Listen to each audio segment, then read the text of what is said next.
जय हिंद बच्चों। कक्षा 9 जीव विज्ञान में आज जो अंतर चलेगा डीएनए और आरएनए में। देखिए डीएनए और आरएनए में अंतर क्या है।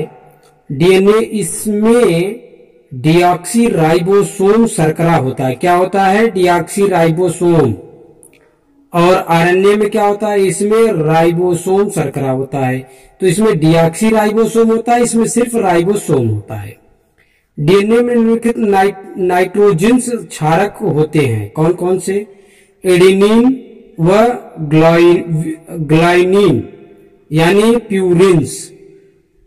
आरएनए में निम्नलिखित नाइट्रोजन्स क्षारक होते हैं। कौन कौन से भाई? एडेनिन व ग्लानिन यानी प्यूरिन्स। साइटोसिन व थाइमिन यानी पायरीमिडिन्स। और इसमें साइटोसिन यूरेसिल पायरीमिडिन्स ये आरएनए में होता है। डीएनए में देखिए तीसरी पॉइंट, डीएनए अणु में न्यूक्लियोटाइड्स की दो लंबी श्रृंखलाएं एक दूसरे के चारों ओर कुंडलित रहती हैं। आरएनए में केवल एक ही श्रृंखला होती है। अब देखिए चौथी पॉइंट क्या है। डीएनए आनुवंशिक पदार्थ है। आनुवंशिकता के आधार पे जैसे दादा के बाद पापा, पापा के बाद उनके पुत्र, इस तरीके से चलता है, जो कोशिकाओं की सभी क्रियाओं का नियमन करता है। और आरएनए क्या है? आनुवंशिक सूचना वाहक का कार्य करता है तथा प्रोटीन संश्लेषण में सहायक होता है। डीएनए में देखिए यह केंद्रक के अंदर गुणसूत्रों में तथा कुछ मात्रा में माइटोकॉन्ड्रिया, लवक तथा सेंट्रिओल में भी मिलता है। आरएनए में देखिए ये केंद्रिका में तथा राइबोसोम, एंडोप्लाज्मिक रेडिकुलम तथा कोशिका द्रव में मिलता है। ये हुआ डीएनए और आरएनए में अंतर। इसके बाद देखिए एनसीईआरटी का जो है, एनसीईआरटी जो बुक है पाठ्य पुस्तक पे आधारित प्रश्न उत्तर, ये आपको एनसीईआरटी में मिल जाएगा। देखिए एनसीईआरटी में जो तुलना है वो इस प्रकार है। पादप कोशिकाओं तथा जंतु कोशिकाओं की तुलना।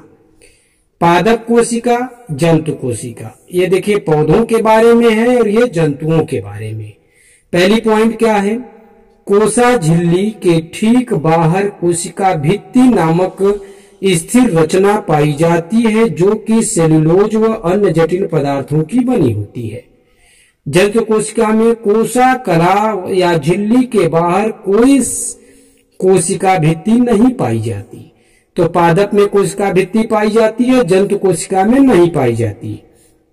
दूसरी पॉइंट, रिक्तिका या रिक्तिकाएं पादप कोशिकाओं के जीवद्रव में किसी न किसी रूप व अवस्था में अवश्य पाई जाती है।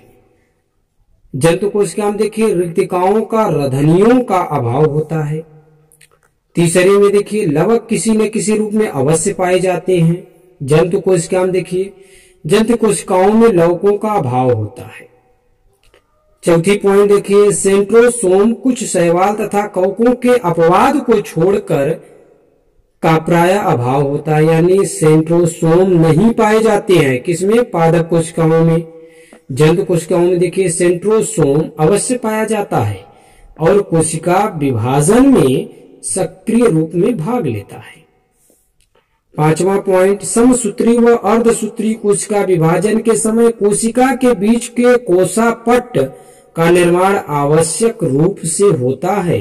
यह कोशिका में अंतर की ओर से बनना प्रारंभ होता है और बाहर की ओर बनता जाता है, यानी ये अंदर से बनना प्रारंभ होता है, बाहर की तरफ होता है। जंतु कोशिका में देखिए कोशिका विभाजन के समय कोशिका एक खांच द्वारा दो भागों में बढ़ जाती है। यह खांच बाहर से अंदर की ओर बनती है। छठा पॉइंट देखिए पराऑक्सीसोम पाए जाते हैं और इसमें पराऑक्सीसोम नहीं पाए जाते, यानी अभाव होता है का मतलब नहीं पाए जाते। लाइसोसोम की उपस्थिति विवादग्रस्त है और इसमें लाइसोसोम पाए जाते हैं, यानी जंतु इसमें पादप कोशिका में विवादग्रस्त का मतलब किसी किसी में पाए जाते हैं, किसी में नहीं, और इसमें निश्चित तौर पे जंतु कोशिका में पाए जाते हैं। ठीक है, देखिए एक दो और अंतर बचे हुए हैं और यदि आप लोगों के पास बुक है तो इससे आप लोग पढ़ सकते हैं, समझ सकते हैं। इंपॉर्टेंट डीएनए और आरएनए का था। तो आज के लिए इतना ही, धन्यवाद।